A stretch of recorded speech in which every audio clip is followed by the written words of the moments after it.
Concealed carry permit users who have pulled your firearm. What happened? Here's what Redditors have to say. I had to pick my wife up at the airport one night. We got back to our house at around 2 AM. My wife had left her pursuit in the truck, so she went back out to get it. She comes running back and screaming because some guy had been hiding in our bushes and popped out on her as she was getting into the truck. She escaped him and ran inside screaming. I grabbed my gun and a flashlight and turned on the guy. He froze and I told him to lay on the ground and held him there until the cops came to arrest him. Pro tip: if you tell 911 you are holding someone at gunpoint, they get there really fast. I'm a very petite girl in my late 20s. Had someone tap on my window one night while I was at a gas station. They were closed, pumps still operating, in a kind of sketchy neighborhood in my big city, FL. I hadn't even gotten out of my car to pump gas as I was still looking for my debit card. Guy was trying to rob me or steal my car. I honestly don't know, cause he had a mask over his nose and mouth with a hoodie and I couldn't hear. But I did see he had a gun partially coming out of his hoodie pocket, those middle ones. I felt my heart in my throat, but somehow I pulled mine out of my purse and pointed it, and he ran like hell. I assume some punk kid with a fake gun maybe. But I cried like hell once I got out of there and parked somewhere safer. I don't know what would transpired had he had an actual gun. I don't even remember what I was thinking. I pulled my firearm in my own home. It was a quiet afternoon and I was lying in bed to take a nap when my home security system let me know an unknown face was at my front door. Not unusual, I get packages all the time and my phone always lets me know when an unfamiliar face is at the door. Anyway, I just wanted to take a nap, so I didn't go looking into it. I figured I'd just get the package later. Then my phone indicated that my front door had been opened. I opened the app and see on the video feed 2 men had entered my home. So I hit the send help button and got my weapon. When the 2 men opened the door to my room, all it took was them seeing the gun in my hand to run away.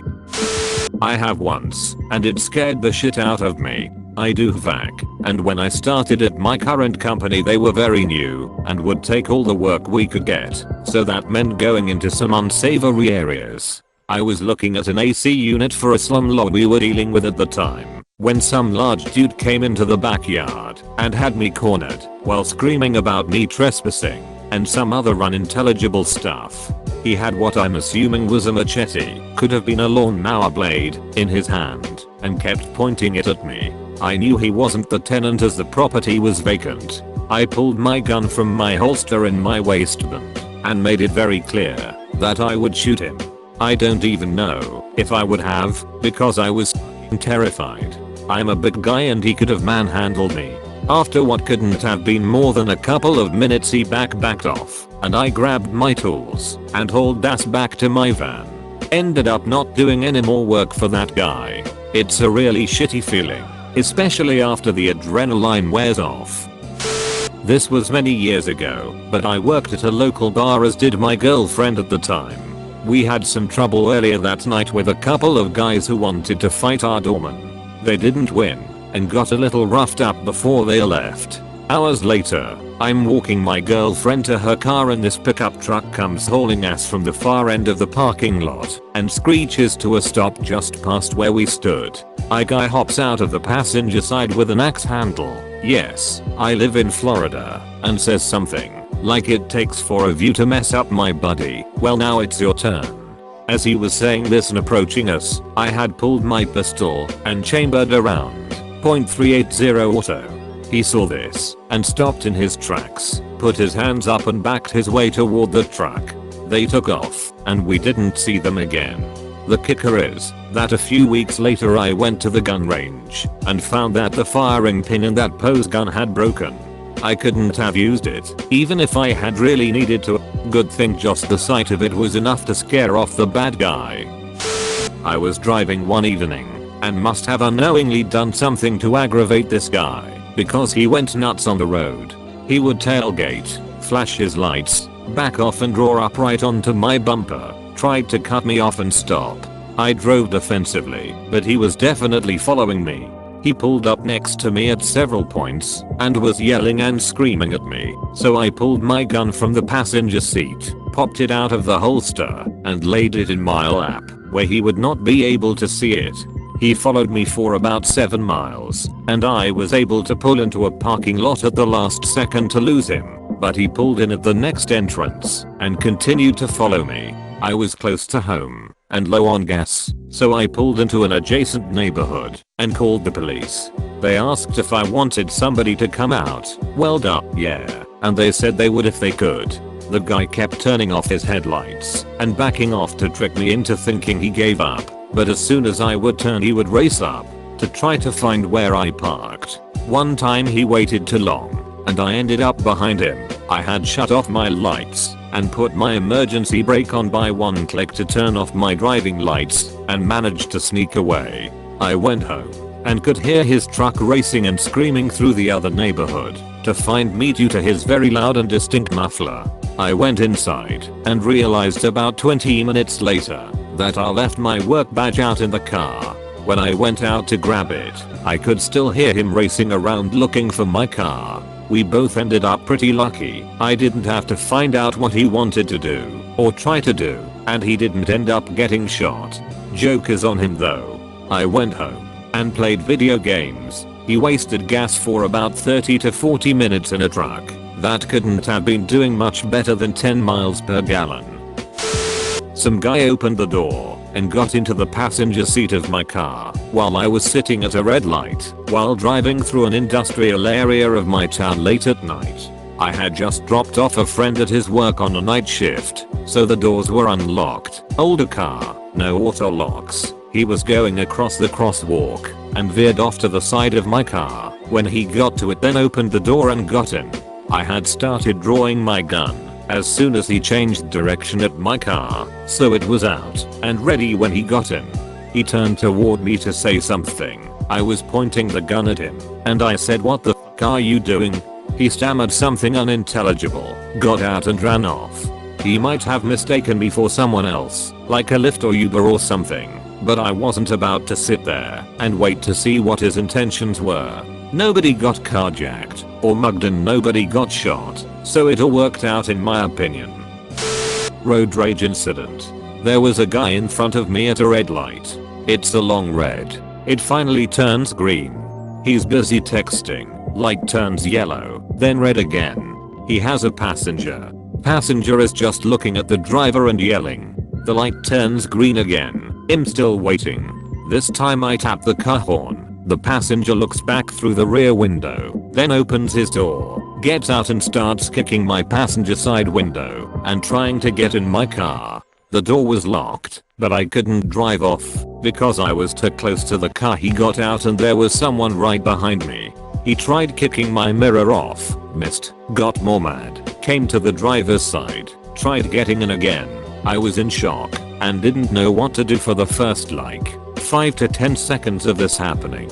More in shock out of disbelief than anything. Then I remembered I had my CCW. Drew it in the car and the guy held his hands up, got back in the passenger seat, and then the next green light came and it was over. The whole thing was surreal. I pulled up to gas station and parked on the side of it, not the front. I began to reply to my text messages when this girl ran across the street into the parking space where I was at. A car pulled up one space over next to me and grabbed the girl and was trying to shove her into the car. I rolled down my window and asked her if she was okay. The man replied with, "Yeah, my GF is good."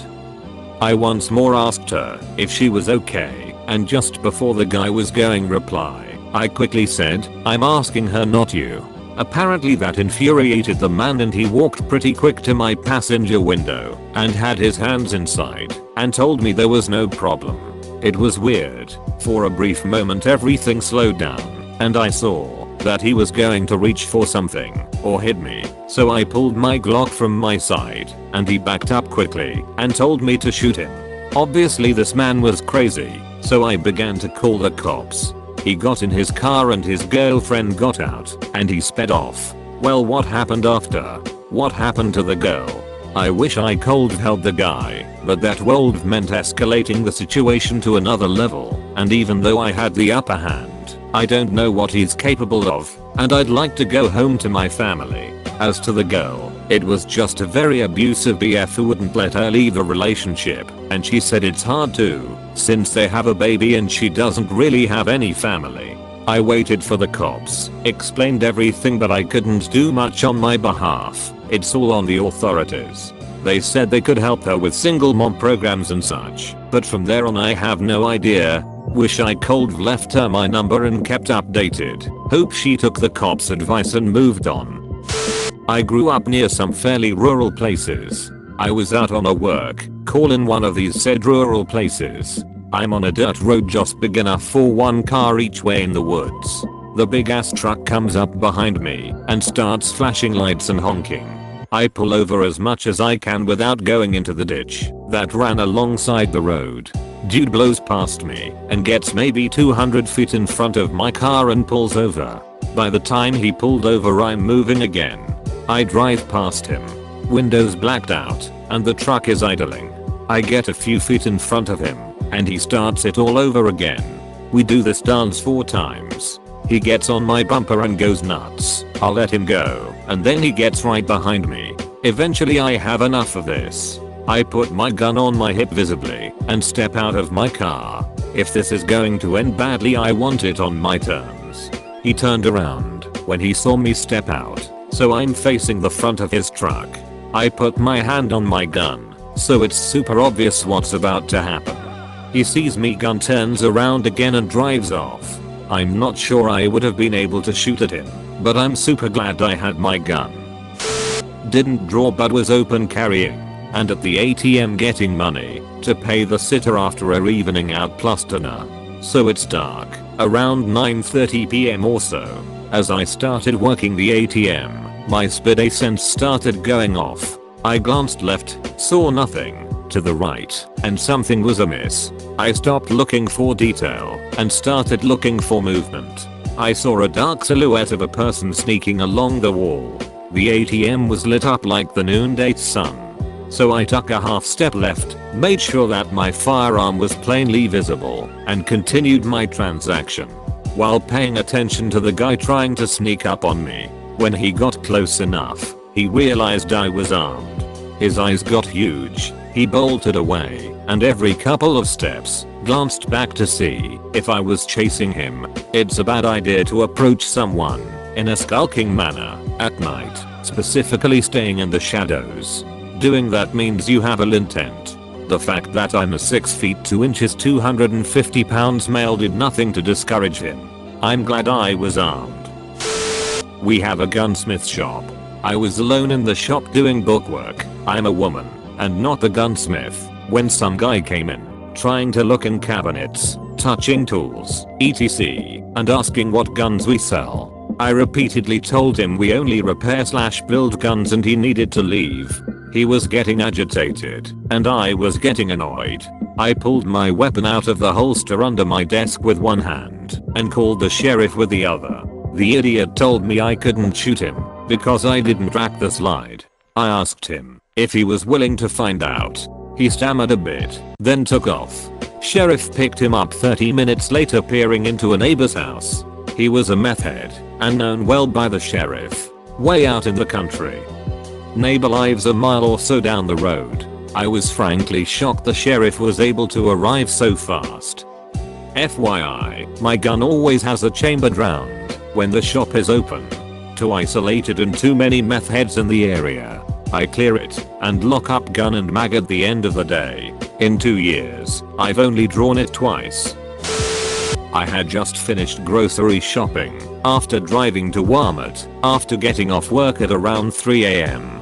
Walked out of the store and someone had broken into my car and was rooting through it. I casually walked up with the cart, pulled my pistol, and asked what the fuck he thinks he is doing in my car. He spun around real quick and started stammering how it was his friend's car and his friend told him to come get something out of it. I made him turn his pockets inside out to make sure he hadn't stolen anything, told him to pick his shit up and get lost, and next time someone might not be as kind as I was. put all my stuff in my car, and walked back into the store to tell the police officer I saw someone rooting through people's cars. Make sure to like this video and subscribe for more content. See you later.